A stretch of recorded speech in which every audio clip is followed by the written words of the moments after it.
Alhamdulillah. Alhamdulillahilladzi anzala sakinah fi qulubil mu'minin wa asyhadu an la ilaha wahdahu la syarika lah. Iyyaka na'budu wa iyyaka nasta'in wa asyhadu anna Muhammadan 'abduhu wa rasuluh al-mab'uts rahmatan lil alamin. Ikhwatul iman rahmatullah. Ketika kita beriman kepada Allah Ta'ala, beriman tentunya harus dibuktikan dengan amal-amal perbuatan kita, dan itu akan melahirkan akhlak-akhlak yang mulia. Nah, pada kesempatan kedua kita akan kaji tentang bagaimana akhlak mulia kita kepada Allah Ta'ala, bagaimana seharusnya seorang muslim yang beriman untuk berakhlak. Akhlak apa saja yang kita lakukan? Yang pertama, akhlak mulia pertama dan utama yang wajib dimiliki oleh seorang muslim adalah ikhlas, yaitu mengerjakan segala sesuatu yang mengharapkan keridhaan Allah Subhanahu wa taala semata. Ikhlas ini merupakan akhlak yang agung. Kedudukannya sangat penting dalam setiap amal kita, baik amalan hati, amalan lisan, atau amalan badan kita. Bagaimana tidak demikian? Ya, nilai setiap amal itu di sisi Allah Ta'ala tergantung pada niatnya. Setiap orang yang beramal akan mendapatkan balasan sesuai dengan niatnya. Sebagaimana dalam sebuah hadis dari sahabat Amir Mu'minin bin Khattab radhiyallahu anhu, di mana Rasulullah menyatakan, Umar Khattab pernah mendengar Rasulullah bersabda, "Innamal a'malu binniyat, wa innama likulli imri'in ma nawa." Sesungguhnya amal itu tergantung niatnya, dan setiap orang akan mendapatkan balasan sesuai dengan niatnya. Faman kanat hijratuhu ila dunya yusibuha aw imra'atin yankihuha fa hijratuhu ila ma hajara ilaih. Barang siapa ya yang niatnya, yang hijrahnya ya karena dunia yang diincarnya, atau karena wanita yang ingin dinikahi dan sebagainya, maka hijrahnya hanya sebatas apa yang diniatkan. Karena Allah SWT merintahkan hamba-hambanya yang beriman supaya apa? Supaya menjaga keikhlasan setiap saat dalam segala situasi dan kondisi kita. Sehingga apa? Sehingga akan mendapatkan derajat yang tinggi di sisi Allah Ta'ala, itu ikhlas, ya, mukhlis. Makanya Allah SWT mengatakan di dalam surah Az-Zumar ayat 23 ayat 2 sampai 3, di mana Allah menyatakan, a'udzubillahi minasyaitonir rajim. Inna anzalna ilaikal kitaba bil haqq. Sesungguhnya kami telah menurunkan kepada Muhammad al-kitab di Al-Qur'an bil haqq, dengan kebenaran. Fa'budillaha mukhlishan lahud-din. Maka sembahlah Allah dengan tulus ikhlas beragama kepadanya. Ala lillahi dinul khalis. Ingatlah, hanya milik Allah adalah agama yang murni. Murni, ikhlas itu murni, bersih dari segala bentuk kesyirikan. Bahkan dalam ayat lain Allah juga mengatakan, wa ma umiru illa liya'budullaha mukhlishina lahud-din hunafa. Padahal mereka hanya diperintah menyembah Allah dengan ikhlas. Nah, masih banyak lagi ayat-ayat lain merintahkan kita untuk apa? Mengikhlaskan seluruh amal kita. Begitu juga dalam hadis-hadis yang lain, hadis Rasulullah SAW, ya, beliau memotivasi kita untuk supaya apa? Senantiasa mengikhlaskan seluruh amal-amal kita, ya, baik setiap ucapan atau perbuatan kita kepada Allah SWT. Nah, dalam sebuah hadis kursi, di mana Allah berfirman seperti ini, Ana aghna syuraka anisyirk man amila amalan asyraka fih ma'i ghairi taraktuhu wa syirka. Aku adalah zat yang paling tidak membutuhkan sekutu. Ini Allah SWT menyampaikan kepada kita, barang siapa mengerjakan amalan ya dengan menyekutukan aku di dalamnya, niscaya akan aku tinggalkan dia bersama dengan amal syiriknya itu, amal sekutu-sekutunya itu. Bahkan dalam hadis yang lain Rasulullah menyatakan, innallaha la yaqbalu minal amal illa ma kana lahu khalisan wa butughiya bihi wajhuh. Sungguh, kata Rasulullah SAW, Allah tidak akan menerima suatu amalan kecuali yang dilakukan ikhlas semata-mata mengharapkan wajah Allah SWT. Nah, suatu ketika Abu Hurairah radhiyallahu anhu bertanya kepada Nabi SAW tentang siapa orang paling gembira pada hari kiamat nanti. Allahu Akbar. Jadi inilah para sahabat mereka yang bersih hati mereka karena motivasinya betul-betul akhirat, bertanya dengan masalah-masalah yang luar biasa, bukan masalah receh dengan dunia, tetapi bagaimana mereka itu bertanya tentang bagaimana supaya nanti ya siapa sih orang yang paling bahagia pada hari kiamat, ya ketika diberikan syafaat untuk yang syafaat itu berasal darimu ya Rasulullah. Artinya Pak, siapa yang paling bahagia dengan syafaatmu ya Rasulullah? Ya. Lantas beliau menjawab, hai Abu Hurairah, aku sudah menduga tidak ada orang yang akan menanyakan hal ini sebelummu. Aku bisa menilai dari keinginanmu yang begitu besar ya terhadap hadis.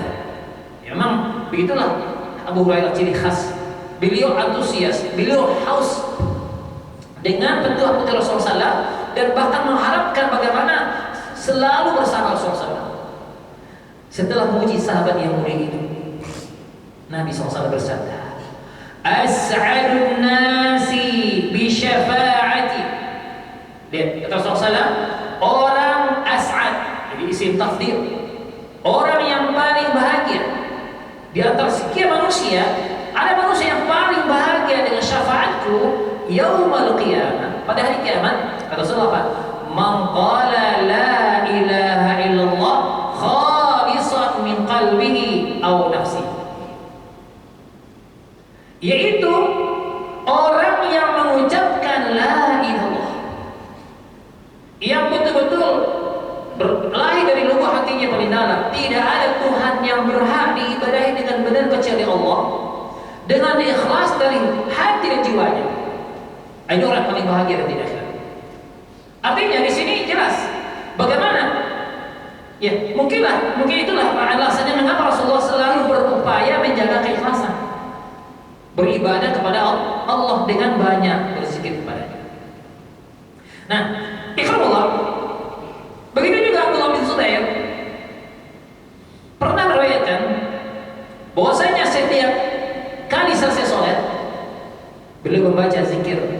Di antara zikirnya itu la ilaha wahdahu la syarika lah, lahul mulku wa lahul hamdu wa huwa ala kulli syai'in qadir, la haula wa la quwwata illa billah, la ilallah wa la na'budu illa iyyahu, lahul ni'matu wa lahul fadlu wa lahul thana'ul hasan, la ilallah mukhlishina lahud din walau karihal kafirun. Ini zikir yang harus kita bagi kita.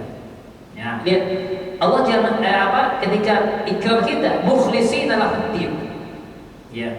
Tidak ada Tuhan yang ilah yang berhak kecuali Allah. Kami beribadah dengan mengikhlaskan agama baginya sekalipun orang kafir membenci. Ini luar biasa. Rasulullah mengajarkan zikir yang luar biasa. Untuk apa? Untuk memotivasi kita tetap menjaga keikhlasan. Ya. Lalu apa sih utama orang ikhlas itu? Ya, sebagai akhlak mulia yang teragung, ikhlas mempunyai banyak keutamaan sekali. Ya, ada 16 keutamaan ikhlas yang seyogianya kita renungkan dan kita resapi, dan kita harus berusaha untuk berupaya seperti itu. Penjelasan pertama, yang pertama, para ulama menjelaskan wasiat Allah kepada Rasulullah. Sejak mengutus para nabi dan rasul ke muka bumi ini, Allah sudah mewasiatkan beribadah hanya kepadanya, semata-mata untuk Allah SWT. Dan akhlak inilah salah satunya ikhlas. Ketika Allah mengatakan dalam surah Asy-Syu'ara, ya, dalam ayat surat yang ke-42 ayat 13, di mana Allah mengatakan syara'a lakum minad din ma wassa bihi nuhan walladzi awhayna ilaika wa ma wassayna bihi Ibrahim wa Musa wa Isa an aqimud din wa la tatafarraqu fihi. Allah telah masyarakat kepadamu agama yang telah diwasiatkan kepada Nuh, dan apa yang kami wahyukan kepada Muhammad, dan apa yang telah kami wasiatkan kepada Ibrahim, Musa, dan Isa, itu tegakkan agama, ya, keimanan, ketakwaan, dan jangan kamu berpecah belah. Abu Aliyah, ya, rahimahullah menerangkan wasiat yang dimaksud dalam ayat ini adalah kewajiban supaya mengikhlaskan hati dalam menjalankan agama Allah SWT. Nah, kita ini kan berada dalam agama Allah. Jadi seluruh amal kita itu bermuara dengan keikhlasan, gitu. Ya, makanya seorang bapak yang mencari nafkah keluar rumah berusaha untuk menjaga keikhlasan, gitu. Nah, ini yang pertama. Yang kedua, keutamaan ikhlas ini merupakan inti dakwah para nabi dan rasul. Syekhul Islam membuat, beliau menjelaskan bahwa yang dimaksud ikhlas dalam beragama kepada Allah adalah hanya memilih satu agama yang diterima, ya, yaitu yang dibawa Rasul. Dari yang pertama hingga yang terakhir, ya, agama yang dengannya dia menurunkan kitab suci ke bumi ini, dan itulah agama yang disepakati kebenarannya dan oleh semua panutan kaum orang-orang beriman. Apa itu agama Islam? Makanya Allah merintahkan setiap hamba dari umat terdahulu hingga umat terakhir apa? Agar berpegang teguh kepada satu ajaran saja, mengikhlaskan agama untuk dia semata. Kita pegang agama satu-satunya agama yang berasal dari Allah, Islam. Ya, makanya Islam itu mengajarkan tauhid, dan itulah yang didakwahkan para nabi dan rasul. Nah, inilah hakikat dari kalimat tauhid, la ilaha yang didakwahkan setiap rasul kepada umatnya masing-masing. Yang ketiga, ikhlas ini akan ketika seseorang sudah ikhlas, ya, amal ikhlas ini akan mendapatkan penjagaan dan pembelaan Allah. Ini penting. Makanya Sa'ad bin Abi Waqqas radhiyallahu anhu meriwayatkan sabda Nabi SAW. Apa kata Rasulullah? Innama yansurullahu hadhihi al-ummah bidha'ifiha bida'watihim wa salatihim wa ikhlasihim. Allah, sesungguhnya Allah menolong umat ini, akan selalu menolong umat ini dengan perantara pertama bidha'ifiha, orang-orang lemah dari mereka, ya, yaitu apa? Dengan apa? Bida'watihim, orang lemah mereka, karena mereka punya pertama doa, dengan doa mereka, wa salatihim, dengan salat mereka, wa ikhlasihim, dan keikhlasan mereka kepada-Nya. Masya Allah. Artinya kita dituntut agama Allah ini akan dimenangkan kalau kita mengikhlaskan semuanya. Insya Allah seperti itu. Makanya Al-Munawi dalam kitabnya Fadhil Qadir menerangkan bahwa umat Islam sebenarnya tertolong oleh kaum lemah mereka. Sebab orang lemah itu lebih ikhlas dan khusyuk dalam beribadat, lebih tawadu di hadapan Allah. Hal itu apa? Karena hati mereka tidak terbuka oleh silaunya dunia. Makanya itulah yang kebanyakan para sahabat Rasulullah SAW itu, di zaman Rasulullah SAW itu orang-orang lemah luar biasa. Ya, kita kenal dengan Bilal bin Rabah, lemah kan? Iya, orang muda. Iya, Abu bin Yasir, Abu Hurairah, Abu Hurairah harus sumpah. Orang tak punya harta, tidurnya di emperan masjid Nabawi. Ya. Tapi apa? Keikhlasan mereka luar biasa. Doa-doa mereka. Gitu. Nah inilah. Jadi jika hamba telah mencapai tanda keikhlasan dalam seluruh aktivitas, niscaya Allah akan senantiasa menyertainya, dimanapun dia berada. Lantas adakah sesuatu yang perlu ditakutinya tatkala berada dalam lindungan Allah SWT? Alaysa Allahu bikafin 'abdah? Bukankah Allah telah mencukupi hambanya? Makanya orang yang ikhlas, insya Allah dia akan selalu ditolong. Dia selalu akan bahagia. Makanya Umar bin Khattab pernah mengatakan, siapa saja yang niatnya ikhlas karena Allah dalam menegakkan kebenaran, meskipun terhadap diri sendiri, apa kata beliau? Niscaya dia akan mencukupi dirinya dari ketergantungan kepada orang lain. Allah. Kenapa? Karena orang beriman itu, orang ikhlas itu murni karena bergantung kepada Allah SWT. Ya. Sedangkan kata beliau, siapa saja yang memamerkan diri kepada manusia dengan sesuatu yang bukan sebenarnya, ya, dia insya Allah akan menghinakan diri. Ya. Makanya inilah kebaikan umat terdahulu. Yang kedua, Allah, kenapa kita harus ikhlas? Ikhlas adalah ini merupakan satu syarat diterimanya amal kita. Iya, kalau nggak ikhlas nggak diterima. Gitu. Makanya semua amal seorang hamba di dunia pasti dihisab, disekap, dan setiap orang akan dihadapkan dengan dua pertanyaan terkait amalnya. Nah ini penting. Ini kita harus muhasabah ya. Ya, untuk siapa dia beramal dan bagaimana dia melaksanakan amal tersebut. Ya. Apakah dia beramal dengan ikhlas karena Allah Taala, atau dia beramal karena ingin pamer? Ya, karena dibilang oleh orang dermawan atau orang pintar sebagainya. Ada itu. Makanya lawan dari ikhlas adalah riya. Yang kedua, apakah pelaksanaan amal tersebut olehnya sudah sesuai dengan SOP? Petunjuknya seperti apa? Caranya, kaifiatnya seperti apa?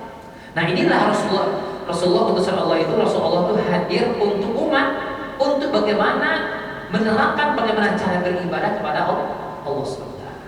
Nah, inilah makna yang kita ucapkan setiap saat syahadatain itu.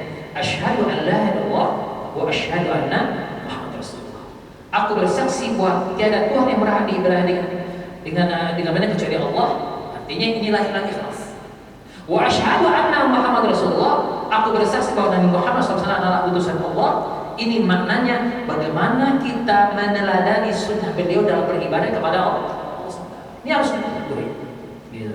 Makanya Ibnu Qayyim di kitabnya Al-Fawaid mengatakan, seseorang hamba yang beramal namun tidak disertai dengan keikhlasan kepada Allah, tidak mempedulikan tuntunan ajaran Rasulullah, maka dia seperti orang musafir. Seperti apa? Musafir yang sengaja memenuhi kantong perbekalannya dengan apa?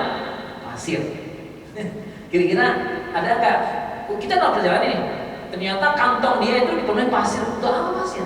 Berat-berat doang. Nah, ini maknanya berat dia memikulnya, tapi tidak ada sedikit pun manfaat yang diperolehnya. Begitulah kalau kita dalam kehidupan ini, hendaklah bekal yang terbaik itu ya ikhlas dan mengikuti tuntunan Rasulullah. Makanya Allah ternyatakan, innama yataqabbalullahu minal muttaqin. Allah hanya akan menerima amal orang bertakwa. Orang bertakwa itu orang yang ikhlas. Orang yang mengikuti bagaimana dia beribadah SWT, yang diikuti Rasulullah SAW. Nah, seperti itu.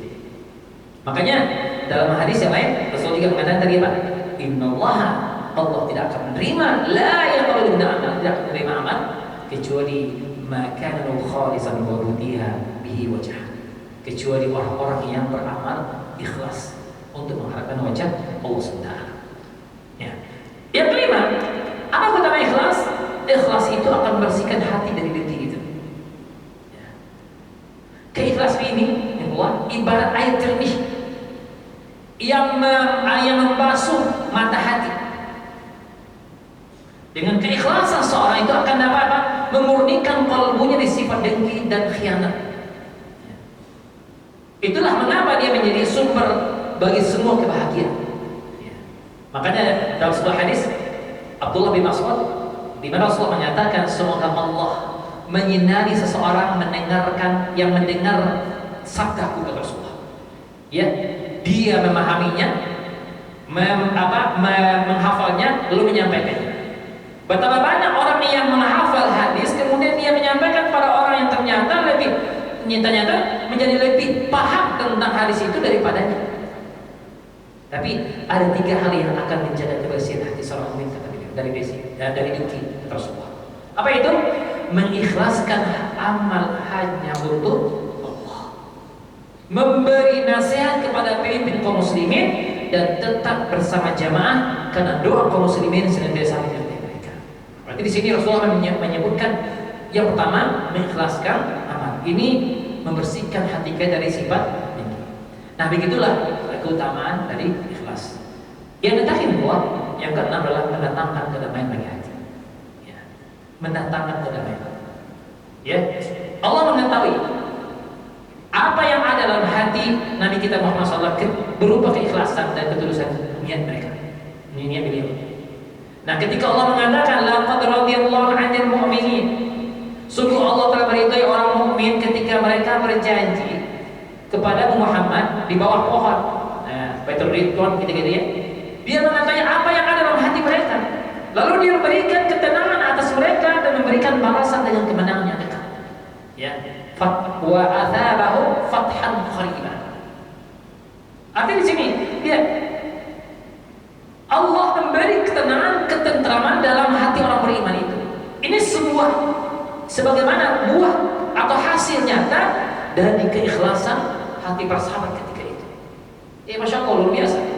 Makanya dia mengetahui apa yang ada dalam hati itu. Maksudnya apa? Wahai Muhammad, Rabbmu mengetahui apa yang tersembunyi dalam hati para sahabatmu yang telah berbaiat kepadamu di bawah pohon. Berupa apa? Niat yang tulus, kedamaian, kebahagiaan, ketenangan yang lahir. Itulah orang ikhlas. Makanya orang ikhlas itu nggak ada kalau dia dibenci atau dipuji, nggak ada. Kenapa? Karena dia akan selalu bahagia dengan amal untuk Allah SWT. Ini yang kita nyadari setiap saat. Apapun yang kita lakukan, apapun amaliyah yang kita lakukan itu, usahakanlah, ikhlaskan. Makanya berdoa, ya Allah jadikan hamba-Mu, jangan jadikan aku ini hamba yang ikhlas. Kalau ingat ikhlas, mana ikhlas apa? Ikhlas apa? Mana ikhlas? Makna ikhlas. Kan bahasa Arab ikhlas. Khalas, apa ikhlas? Bersih, murni, ada enggak dicampur kan? Nah itu. Makanya kalau ada labanan khalisan dalam Al-Quran, ada bahasa Quran labanan khalisan, susu murni. Apa maknanya? Susu yang enggak ada campurannya. Nah, jadi kalau murni enggak ada campuran. Murni apa maksudnya? Nah, itu deh. Ketika kita beramal murni karena Allah enggak ada campurannya. Sama kalau ada campurannya, itu beda lagi. Gitu. Kalau susu coklat berarti susu yang tadi awalnya putih, tapi ke coklat berarti susu coklat. Nah, begitu lah. Nah, begitu makna ikhlas. Makanya surah Al-Ikhlas, apa makna surah Al-Ikhlas? Murni mentauhidkan Allah. Qul huwallahu ahad. Katakan Muhammad, Allah itu ahad. Satu, enggak berbilang. Gitu. Allahu samad. Allah tempat bergantung semuanya. Nah, ini Allah mengajarkan ikhlas di situ. Makanya surah Ikhlas, bukan surah Ikhlas namanya, surat yang murni. Kan berbeda, surat yang enggak ada kalimat di situ ikhlas disebut. Itu kalau surah An-Nas disebut An-Nas, Al-Falaq surah Al-Falaq An-Nas. Tapi surat Al-Ikhlas enggak. Tapi surat Al-Ikhlas itu enggak ada sebutan ikhlasnya. Tapi disitulah isyarat bahwa ya Allah itu ahad, Allah tempat bergantung semuanya makhluk yang berada di dunia ini, semuanya bergantung. Ya. Makanya bergantunglah hanya kepada Allah. Ya, seperti itu. Baik, nah mungkin ini faedah siang ini bisa kita sampaikan. Mudah-mudahan ini insyaallah kita lanjut berikutnya nanti tentang keikhlasan insyaallah. Baik, ada pertanyaan? Cukup? Ada pertanyaan? Silakan.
P3 tadi apa?